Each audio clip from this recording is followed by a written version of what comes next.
You've seen the titles. Master anything fast with this unfair Japanese method. How to speed learn like a CIA spy. They all promise a secret, a silver bullet, a hack that will turn you into a supercomputer overnight.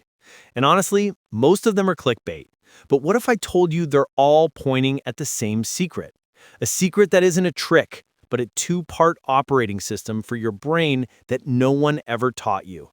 Forget the CIA, forget unfair methods. Today, I'm giving you the manual. And by the end of this video, you won't just learn faster, you'll learn deeper. Let's start with a diagnostic. Quick question. What did you eat for lunch 8 days ago? You can't remember, can you?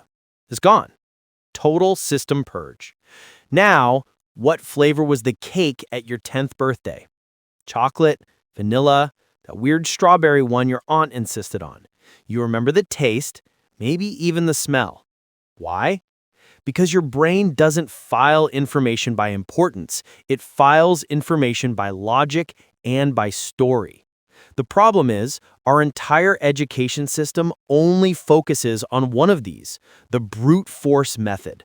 Memorize, repeat, and pray. It's like trying to build a house with only a hammer. Today, we're opening the full toolbox. I call it the Analyst and the Bard. Every master learner, whether they know it or not, activates both of these modes. First, the analyst. This is your inner why machine. This is the part of your brain that deconstructs. Most people, when they hit a wall, they just stop. The code doesn't work. The concept is confusing. They say, I'm stupid, and they quit. The analyst asks, why? I'm stupid? Why? Is it because I don't understand the prerequisite? Is it because the manual is written poorly? Is it because I missed a single semicolon? The analyst isn't satisfied with the what. It demands the why.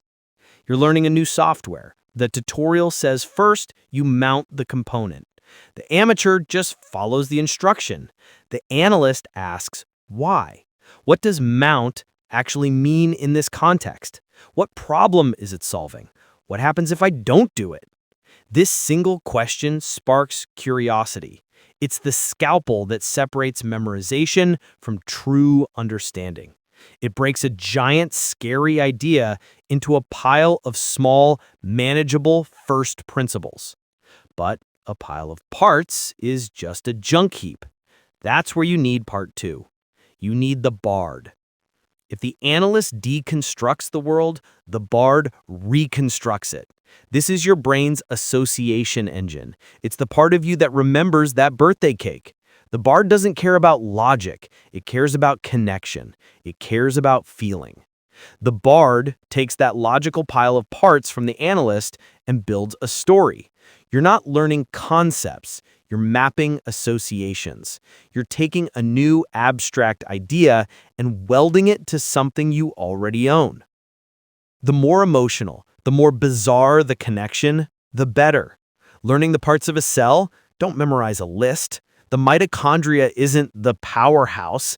It's a tiny, raging bodybuilder in a tank top screaming at the other parts of the cell to get to work.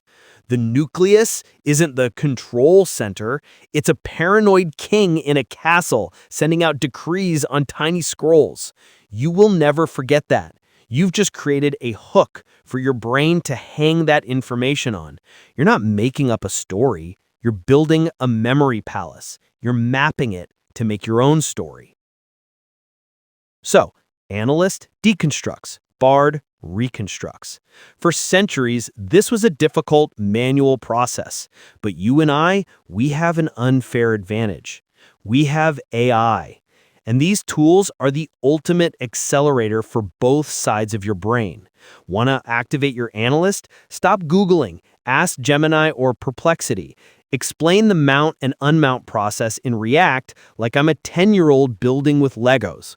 What are the first principles of thermodynamics? And challenge every assumption I have. You've just outsourced your deconstruction. Want to activate your Bard? Ask your AI. Give me a bizarre, unforgettable metaphor to connect the concept of economic inflation to a 90s boy band. You're using 21st century technology to reignite the most ancient, powerful parts of your mind.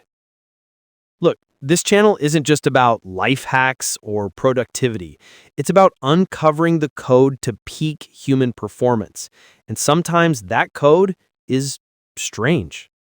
Kafka written story about a man who wakes up as a giant cockroach. On the surface, it's a bizarre, illogical story, but logically, it's one of the most powerful explorations of alienation and family ever written. He used a bard's story to explain an analyst's truth.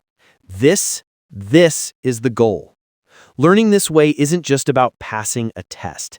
It's about building your own unique model of the world. It's how you shift your own perspective. It's how you stop being a passive audience member and start becoming the person who understands the script. So go find your analyst, go find your bard, and start learning.